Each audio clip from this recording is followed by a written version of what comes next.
Go for it. Alright, my name is Fosmire, and I'm an environmental science graduate this quarter. My name is Rowdy, Malmo, and I'm a junior, but I'm undeclared at this point in time, but I have a really strong interest in sustainability. Alright, so basically for our project, we were looking at alternatives to the gravel lots here on South Campus because they run counter to Western Washington University's image of a university of the environment. There are environmental as well as aesthetic issues that we hope to eliminate by offering solutions to these problems. So here's some key terms that we think will help to understand our presentation.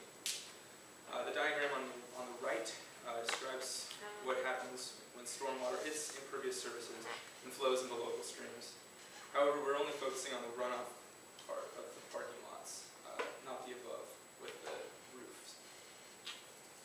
And so here's some current photos of the parking lots. This is what happens normally when it rains. As you can see, there's big mud puddles and potholes that form when all the fine sediments and the gravel leak out of the lot and into places where they shouldn't go.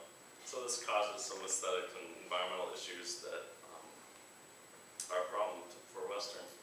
And we talked to Bruce Chatton of Washington Aggregates, and he said that gravel parking lots are some of the most expensive to maintain. And this is because all the fine sediments leave the lot, and you have to replace them and replace them. And they're required for making the parking lot drivable. And this environmental issue is kind of a big problem because the Department of Ecology has been on Western's case about water with a lot of sediment getting where it shouldn't go. And so they've been kind of written up and cited for that and been talked to about that. So what's a possible solution to this problem?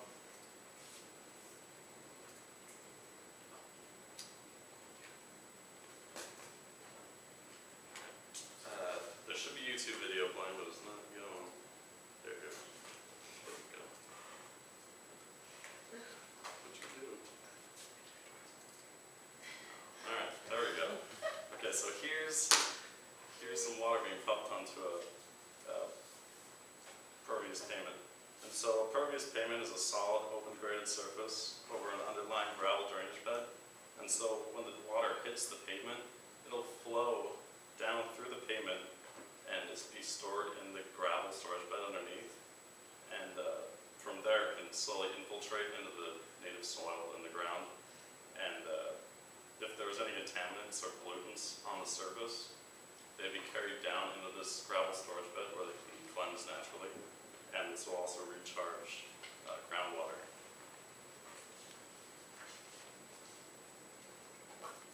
Alright, so pervious pavements. These forms of pavements are basically made of the same materials as regular pavement, but they have been made without the fine particles within them, so it creates voids within the larger rocks and areas in the matrix. So this allows water to flow through the concretes and into the underlying bed of gravel. So some different kinds of pavements here. We have porous pavers.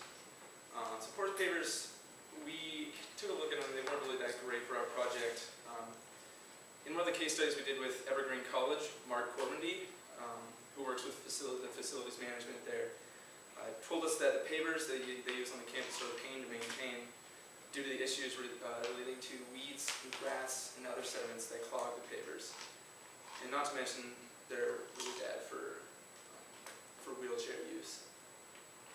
So pervious asphalt and concrete are basically very similar in form and function, except that asphalt is a petroleum-based product, and it has a shorter lifespan than concrete.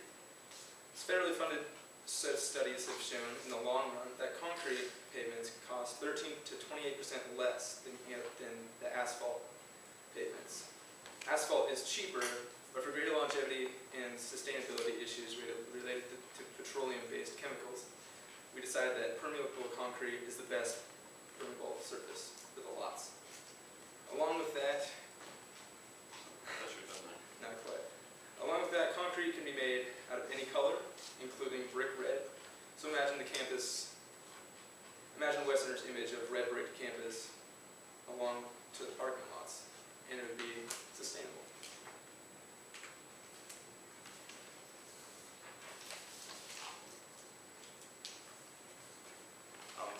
this is, there's some costs that come along with having a pervious system. And a lot of the cost comes from excavating all the old gravel out and finding a suitable dumping spot for it. So you have to create a large storage basin and go down into the dirt to put in several feet of gravel for the storage bed.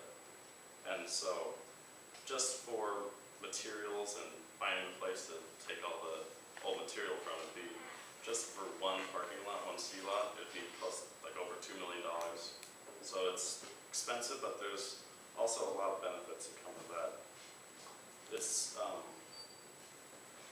even if we did pave with just conventional pavement, it would still be around comparable cost because by developing the parking lots, it would trigger redevelopment rules that would require Western to build new water treatment programs or water treatment systems, and this off-site system would be just as expensive as digging out all the old gravel. And another part of it is after the installation, a big part of keeping the lots up is having them street sweeped every so often to keep the fine gravel or fine sediments from clogging the pores. But that can be easily done. We have a picture here of the city of Bellingham sweeper truck, and if we can work with them, that problem can easily be solved. And another part of it that Parking Services is concerned with is having to paint the parking stalls every 2 to 3 years. It costs about $50 per stall, so over 1,000 stall parking lot, but it's a lot of money every 2 to 3 years. But a good thing about the concrete system is that you can color it whatever color you want. And some manufacturers have claimed that they can color the concrete itself to make a parking stall, so it wouldn't require you going back and painting it year after year. So that would take care of that cost. They can even put in handicap insignias in the pavement just by coloring the concrete itself. So there are some other potential problems with pervious concrete, but I'll attempt to address them now. So there's a freeze thaw issue. It's kind of like when you put a soda can in the freezer. This contained liquid will try to expand and it'll break whatever's contained in. And so when people think about pervious pavement, they see these big pores that the water goes into. And you imagine that that'll break. And it's completely true. If a pervious pavement is saturated with water, then it would break if it did freeze. But the whole purpose of it is so the water is not in the pavement, it goes into this gravel storage bed underneath.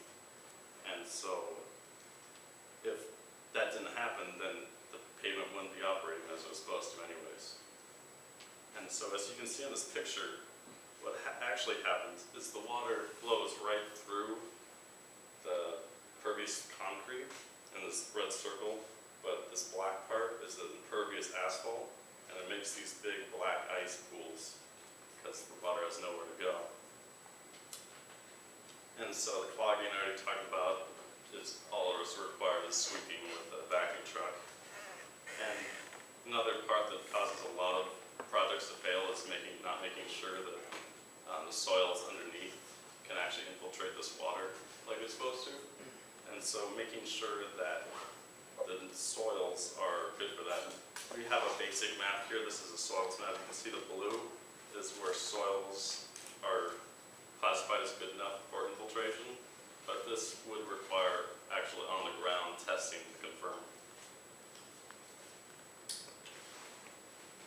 So, by replacing the gravel lots, rainwater won't carry away any fine sediments in the local streams, and the harmful automobile pollutants will be cleansed by the gravel drainage system under the concrete. This will protect our current stormwater system that is suffering from sediment overload at the moment. By limiting the stormwater coming off the gravel parking lots, Western would no longer be at risk of the Department of Ecology citing their discharges. This would also help mitigate negative downstream effects on the environment. This project would bolster Western's image of environmental excellence while providing an opportunity for academic research on the effects of the lots. So So we did a couple case studies here, one involving Evergreen State College, and we thought this was a really good case study to look into because they're comparable with Western's excellence as an environmentally conscious institute. So about 10 years ago, they had 34,000 square feet of existing landscape converted to permeable pavers. About 3 years ago, they installed 10 parking spaces of pervious asphalt near their new dorm building to test their effectiveness of reducing stormwater runoff.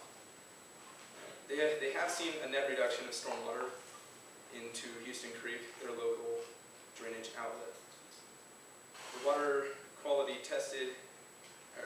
they tested the water quality, and they found that the total suspended soils, total phosphorus, total nitrogen, and heavy metals all had at least 65% reduction and at most 98% reduction. So as said earlier, the maintenance of the permeable pavers seemed a bit too much for their effectiveness with the grass and the weeds and just drainage problems in general. So the pervious asphalt that they installed just in those 10 lots have actually been really, really good, according to Mark Cormandy. It's even under a pine tree, so you can imagine all the needles that come down, and you'd think that they would clog the pores, but still they only have to vacuum it out 3 times a year. So Cool Cedar Creek Casino here. It's actually Washington State's largest pervious concrete parking lot. It was installed about 4 years ago. So they chose pervious concrete in order to provide extra parking for visitors while attempting to minimize its impacts on the salmon bearing Cool Cedar Creek, in which the casino's stormwater runs into. So this project took about 2 months to complete and is comparable in size to Western's Western Sea Lot. So that's the one that's across from the rec center. So what we've presented so far has been the best solution based on an idealized situation where money wasn't the only priority. But what pervious pavement does offer is some of the best environmental considerations. But if any improvement on the parking lot would trigger the City of Bellingham's newer watershed management programs, which would be costly to Western, and they probably wouldn't be looking for opening up this can of worms to be a lot of money. And without a substantial funding from state legislature, it probably wouldn't go ahead. So we are also offering this lower cost alternative that would not be considered redevelopment. It would just be considered maintenance of the current system by improving the drainage.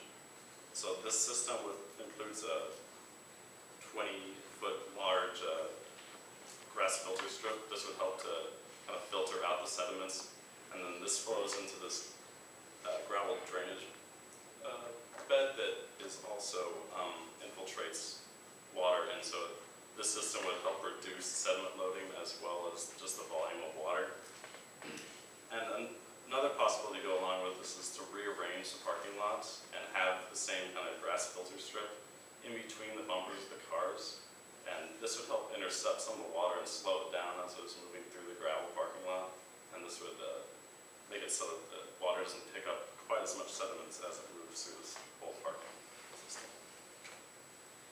So future works. So we made a Facebook page, and we got a lot of student awareness through this. Actually, not a lot. We had over 300 likes on our page that sparked some constructive criticism and suggestions for our project.